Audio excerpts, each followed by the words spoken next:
that the easiest thing to look at when we're talking about exponents and exponent rules is to look at 2's.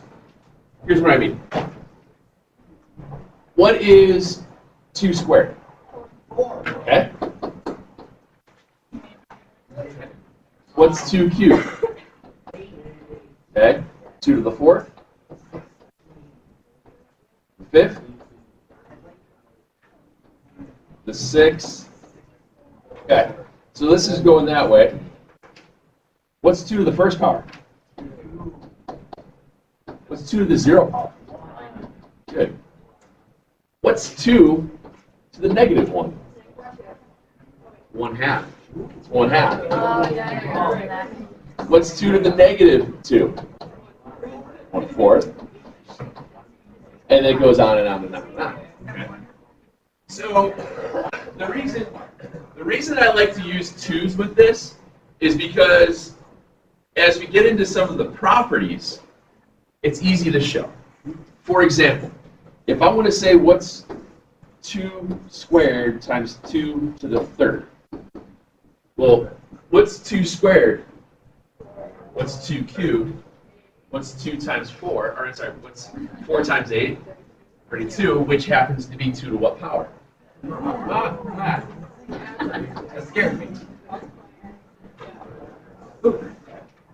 Halloween's over. So you get this. You get some of the exponent rules that we can use. Another one that works out rather quickly.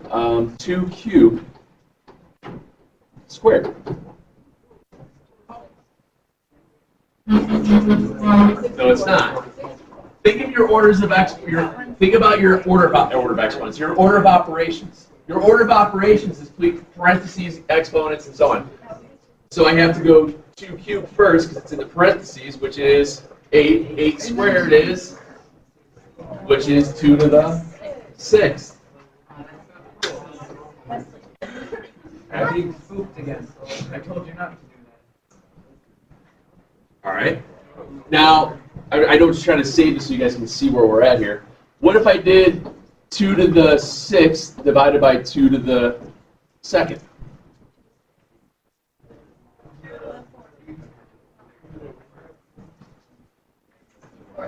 It's 2 to the 4th. Because you get 64 divided by 4, which is 60. All right, let me move this real quick so I can see do another one real fast.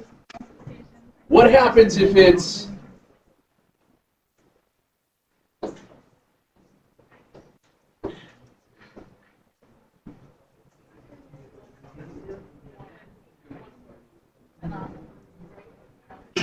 bless you. So you're subtracting and you had 2 to the negative 2, which was 1/4. But it's on the bottom. Because here's what happens. The difference between these two here, and yeah, this is going to equal 1/4. The difference between these two problems is that who wins the war? You ever play the game War with cards? The higher number wins, right? So what's bigger, 6 or a 2? 6, that's why it won up top. What's bigger, a 5 or a 3? 5, that's why it stays on the bottom. Yes. Because what you guys did figure out is that this meant 2 to the 6 minus 2, and you got 2 to the 4th. And some of you guys said, well, that's negative 2, because it is 2 to the 3rd minus 5. You get 2 to the negative 2, which is 1/4. Okay? What we're doing here is we have all these different what are called properties of exponents. Bless you.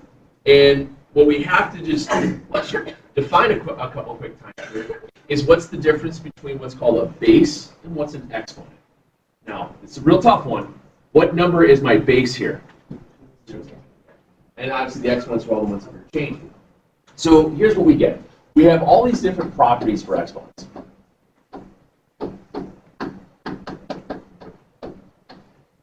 So we talk about it in terms of same base, different,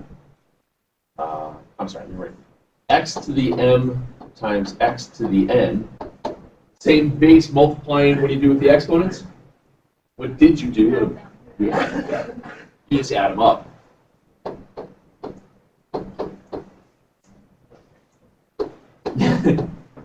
Exponent raised to an exponent. We multiply.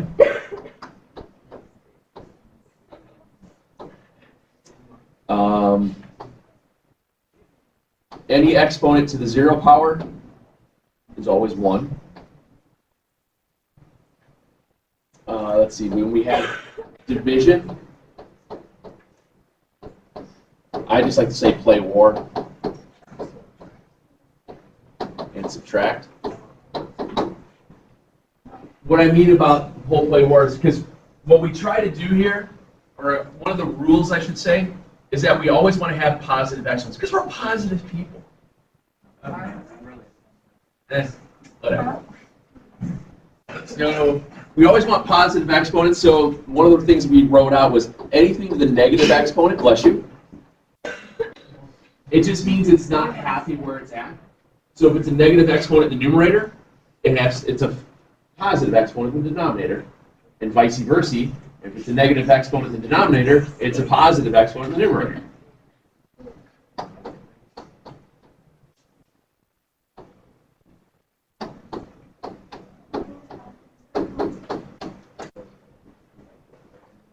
And it's just a matter of using the properties just to simplify monomials. And that's kind of what we're starting out with today. Okay? It's all simplified monomials. I'm never just going to give you numbers of these things to do, like 2 to the 3rd times 2 to the 6th, and just press buttons in your calculator. Or I don't know if your phone does it though. Does your phone do it? No. What your phone do? It wouldn't be helpful for you in class. It'd be helpful for a lot of people. What's that? Yeah, there's really not much here. I'm trying to remember, make sure I didn't miss any of them. Oh, yeah, I missed one.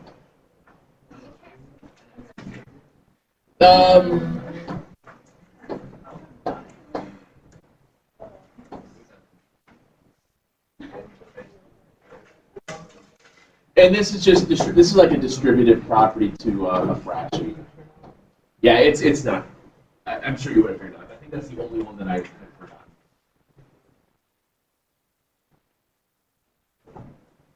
Exponents, super exciting.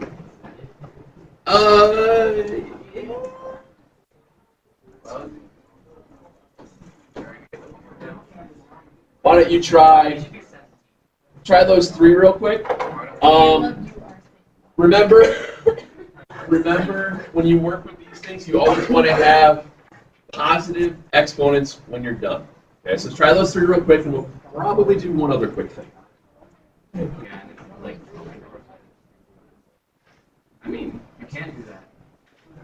I would imagine that if the plastic's strong enough, it would work. Saying you can't though. I understand what you're saying, because I would never, ever. Yeah, it's not good to do that. Hey, quick suggestion when you're doing these problems, guys, take care of your numbers first. All right, always do numbers first and just go through it. Obviously, 5 over 2, nothing I can do. I just write it. And then I always go variable by variable. X squared over x to the -1, that just means the -1 isn't happy, so it moves up, and you get x to the y over y cubed, you get y squared in the denominator. Yep, and then you're done. Okay. That's why I said these first few are pretty quick. Also going with that, as we get into 17, take care of the numbers first. That 3 is negative, but is it a negative exponent? No, it's just a negative number, so it becomes -1/3. And then you have x over x cubed. You get x squared in the bottom. Y over y to the -4th becomes y to the 5th up top. Like I said, this is relatively straightforward. There's not a lot of craziness here. Honestly, the mistakes you make are going to be dumb. So don't make dumb mistakes. And then the last one here, we have power. We have stuff in the parentheses, which means what do you have to do to the exponent? You have to distribute your exponent. So you get 9x squared. So that becomes what? 3 halves x to the third.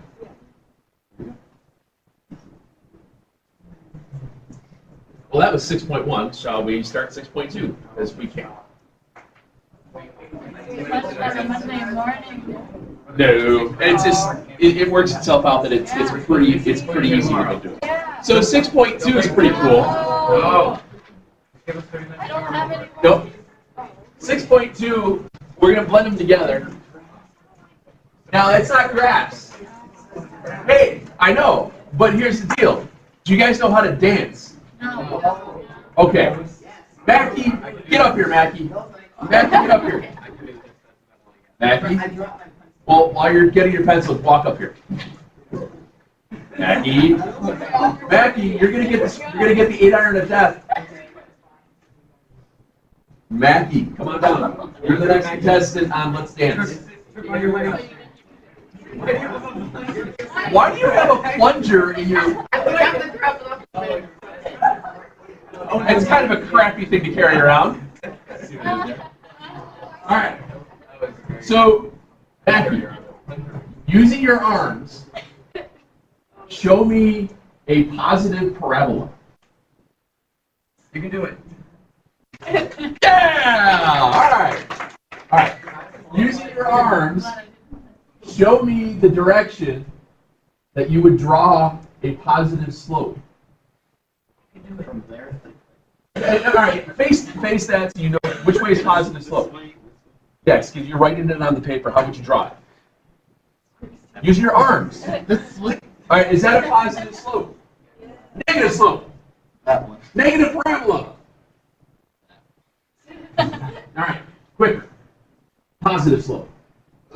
Negative slope. Positive parabola. Positive slope. Negative slope. Positive parabola. Negative parabola. Negative slope. Positive slope. All right. So now let me ask you this: give me an equation that has a positive slope?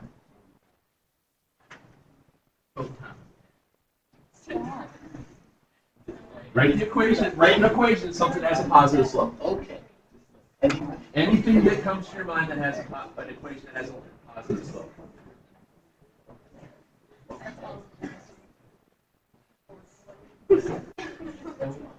Okay. We did it. All right. Now write me an equation that has a negative slope.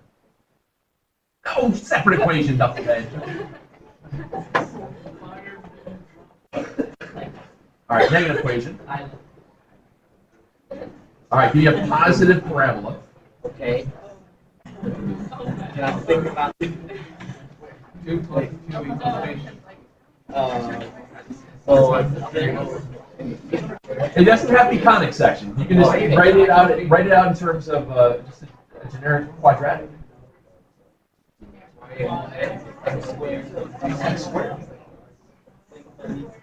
That's not a dumb.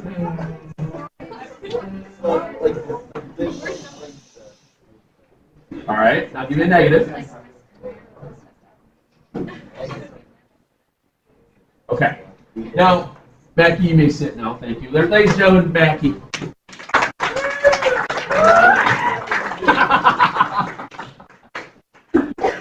So, as he was so eloquently designing for us, that's a positive slope, right? What's the exponent for a positive slope? What's the power? It's the first degree, right? All right. What's the exponent for this one? Second degree. Okay.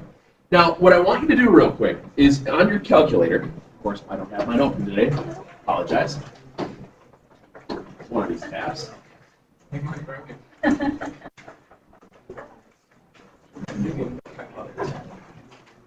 On your calculator, go to your y equals table real quick. I'm going to change my watch.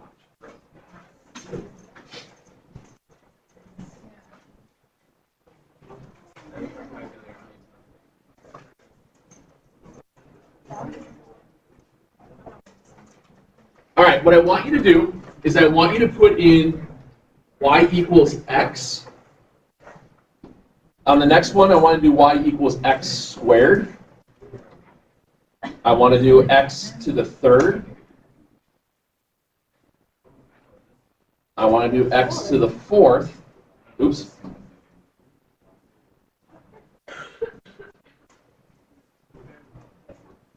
And we'll do 5 and 6 real quick. X to the fifth. And with your fancy calculators, it should look pretty cool.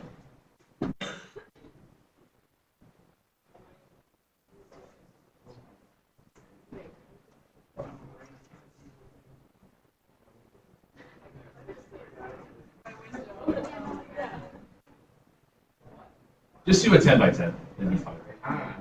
Now what we have graphed here, guys, is that every single one of those equations was positive, wasn't it? Yes. Now, all of those were positive. There will. And that's going to be easy to look at. Now, what I want you guys to go back and look at real quick. Do you know on the y equals table, you can turn on and off graphs? Okay, well, let's do this. Go back to y equals, and what I want to do is I want to turn off every odd exponent. Here's what I mean. When you're on here, obviously it's blinking on the x value, I think. Move it to the left so it's on the equals. Hit enter. And then it turns off that graph. Do that for all of your odd exponents.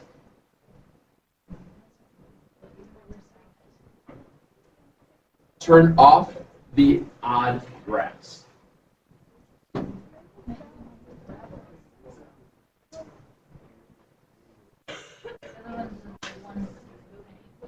Okay. So what's happening here is that what are the tails doing? What I mean by the tails are where are the ends of the graphs going? Up. Are both tails going up? Yeah, both tails are going up. Now turn off the evens. I'm sorry. Yeah, turn off the evens. Turn the odds back on.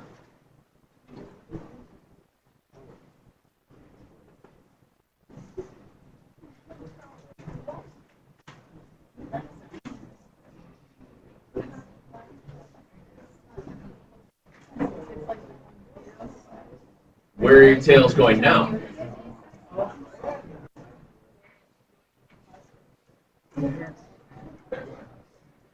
They mirror that positive slope, don't they? They mirror the idea that when you have an odd exponent, and if it's the first term is positive, you're mirroring the same idea of just being a positive slope. When you had the even exponents and you were positive, you were mirroring a positive quadratic. Your tails are up. When you have an odd exponent and you're positive, you're mirroring slope. You have a down up. What I mean by down up, it starts down, it works its way up, moving from left to right. What do you think is going to be the opposite, or what do you think the other thing is going to happen when we have a negative first term? It just flips. All negative first term even exponents will have tails pointing down. All negative first term odd exponents will have tails going like that, like a negative slope. It mirrors itself out. So the dance moves are just... Seriously, that's the only way that our graphs can go. Up, up, down, down, up, down, down, up. It's the only way that it can go, no matter what. No matter what our polynomial looks like, because your dance moves are going to mirror it out. Because it all goes from the idea of a simple quadratic. Positive first term. They're both up like a cup, down like a frown. No matter what, that always happens. Watch. If I go back to my exponents and I type in, actually let me clear all this out real quick.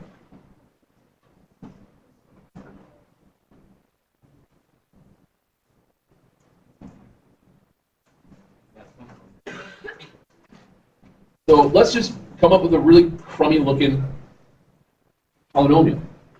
Negative 6x to the fifth. Oh well, which is negative x to the fifth plus 6x squared, got the plus sign.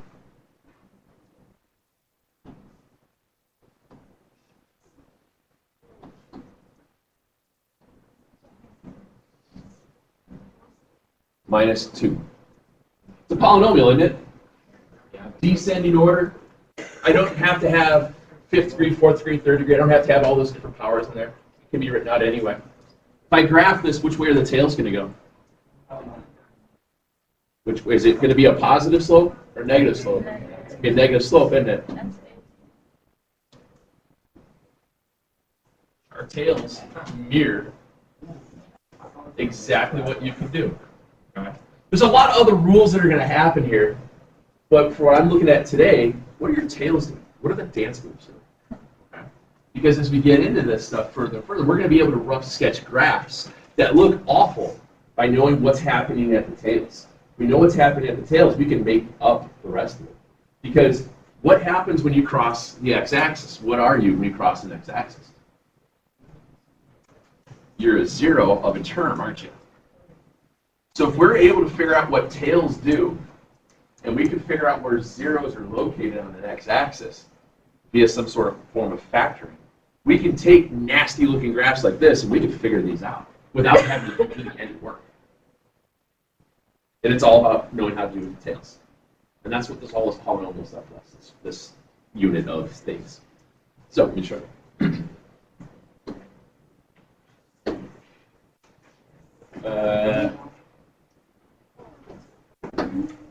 Graphing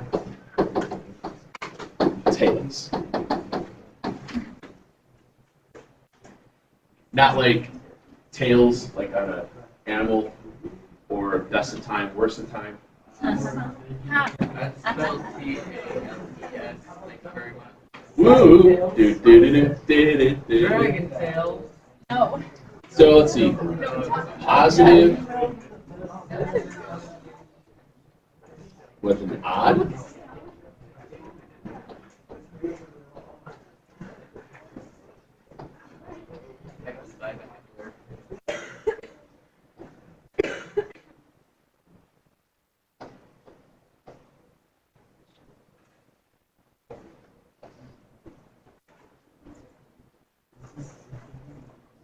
So if you have a positive odd exponent, or a positive first term, odd exponent, it's positive slope. Just think positive slope. If it's negative first term, odd exponent, think of it as negative slope. What's happening in the middle? Well, we'll figure all that out. We just have to start, but we have to know what's happening at the ends. Now, they write this out really weirdly, because they're talking about the ends. And as we're going towards the ends of stuff, we're thinking about things about infinity, as things go on and on and on and on. As x gets increasingly larger towards infinity, f of x is increasing. So as your x gets really big, your y gets really big, because it's going up. As x is getting really, really small, y is getting really, really small, because it's going down. That's the same idea, just going back and forth. Same deal. Positive x term, even exponent, tails are up. Negative, even, tails are down.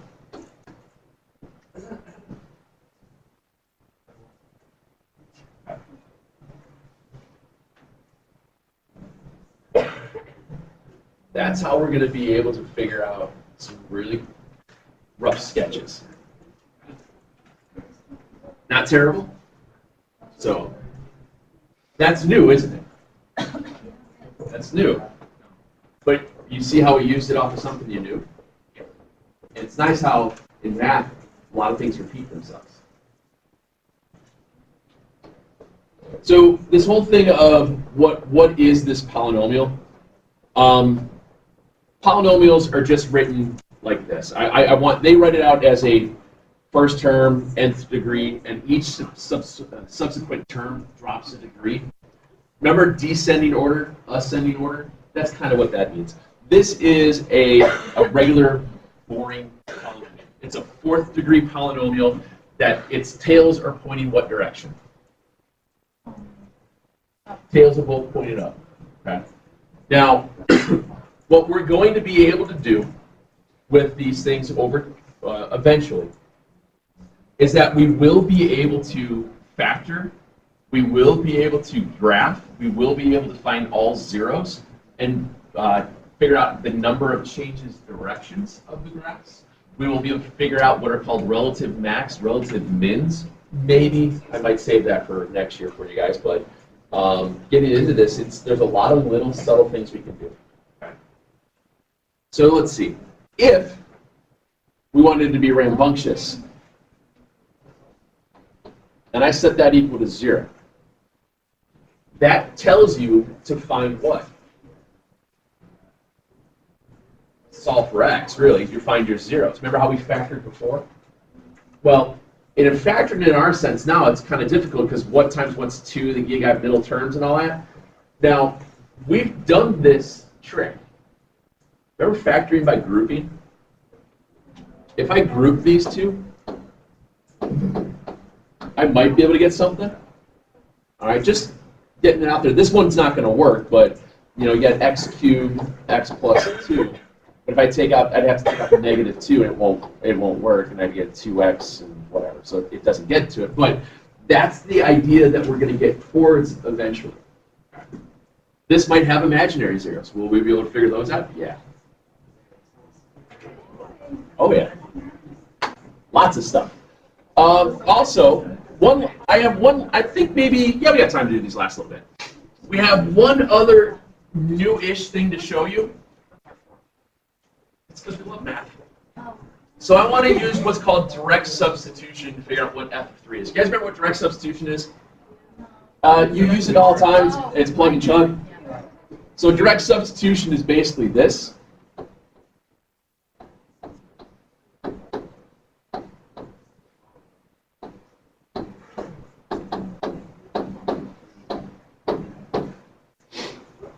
And you would have to go press a whole bunch of buttons in your calculator and do all that.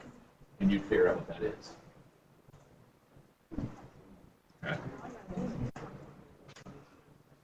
So let's see, 3 squared, that's 81, 162. We got 162 minus 72 plus 15 minus 7, I believe. 90, 98, you get 98. What if I told you there was an easier way?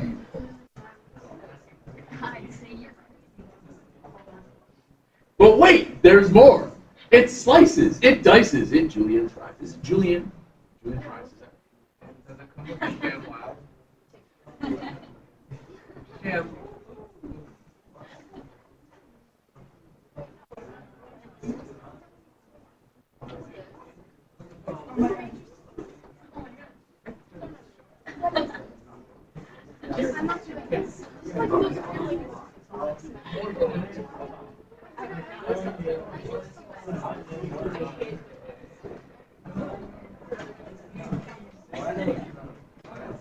Didn't I just do that a lot faster than what you just did?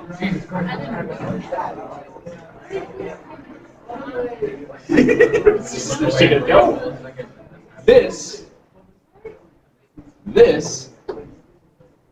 is a new method of substitution. It's called synthetic division. Okay. Synthetic.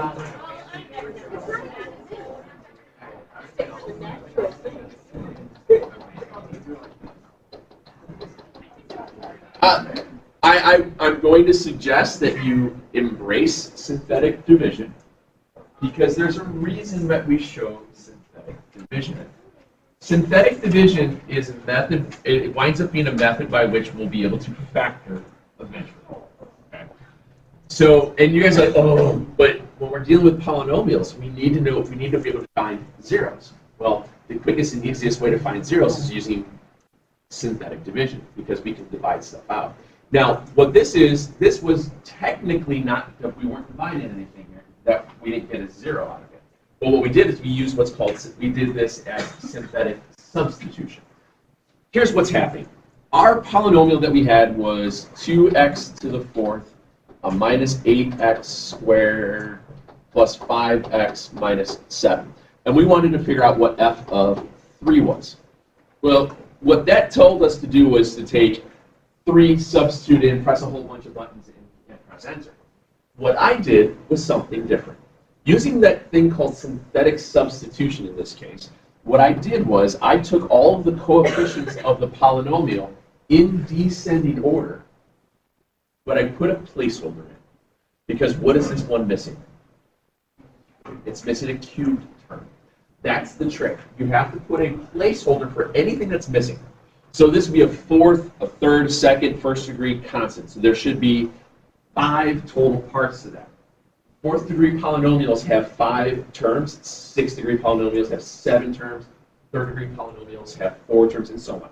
You always have n plus 1 of your degree, the number of terms you have in the sequence. Bless you.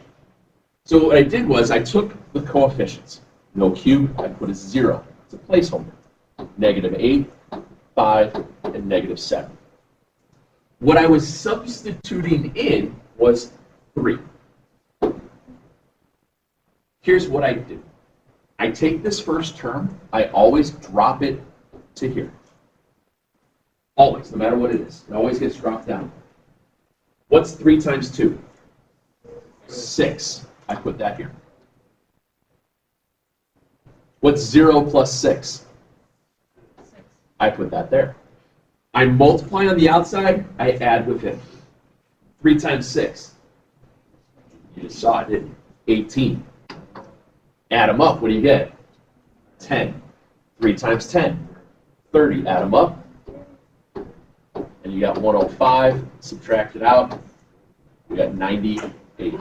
Someone's got too much time in their hands and no girlfriend. It's called synthetic substitution. There's a little difference here, but we'll get to that probably not this week because of conferences. I don't think we'll have a chance to get to it this week. But the process by which we do this is super fast and it's super efficient for working with large polynomials. Sure. Let's try another one. Make sure we're going to substitute in x equals 2 into a 4th degree polynomial. We have a 4th degree polynomial, that means how many terms should we have?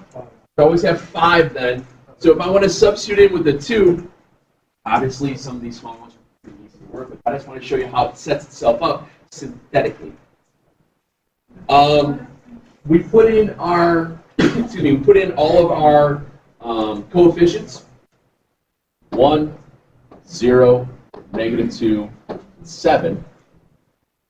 I put that 0 in for the placeholder because there's no cube. Oh, I need another one for. Thank you for paying attention.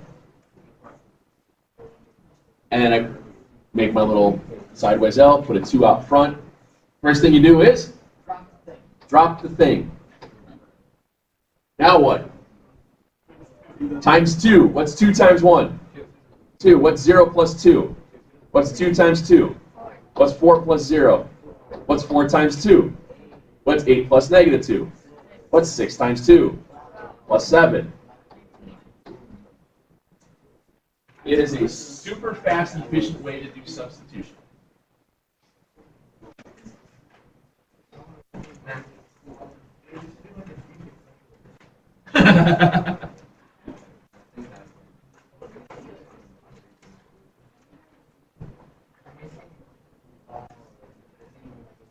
That guy. No, we're not going to get to that. All right.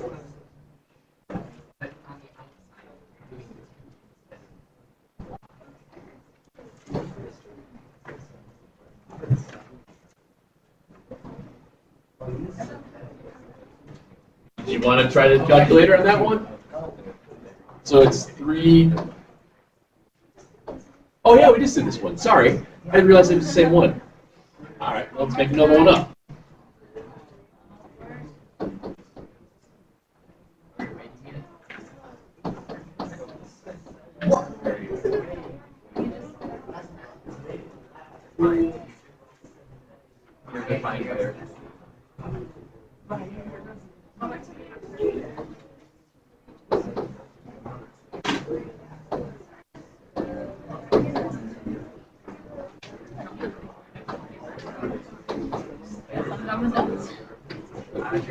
Oh, I didn't mean to get to like a number I didn't want to multiply out. Sorry, I got to a big number I can't do in my head, so I'm going to stop. With the day. Alright. They give you a handful of both of these styles.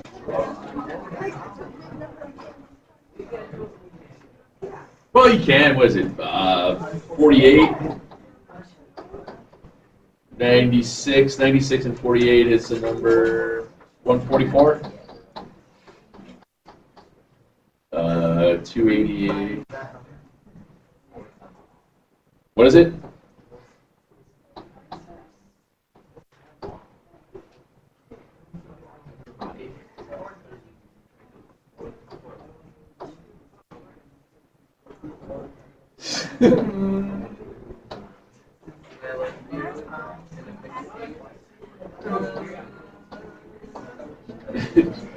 You can go ahead and assume that the numbers will be a lot quicker than when you do this stuff out.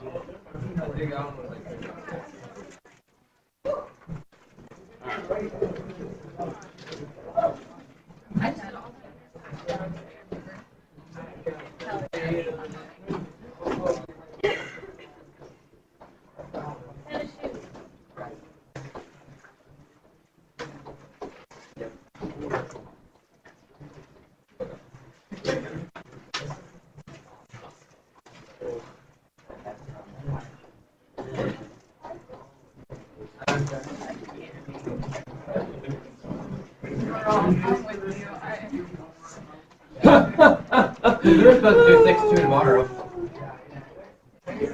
No, we have a lot more of 6-2 to do. I figured just going into the synthetic part starts us off. All right, so we'll do both those sets. The first set is working with the exponents. The second set is 5 synthetic substitution problems. I know. Okay. We'll go through that. We'll build in more of 6-2 tomorrow, more about graphing with the end behaviors and what we're going to do in the middles by using rough sketches and go from there. Okay? I think I think the 6-2 is on tomorrow's calendar part, but I'll move it over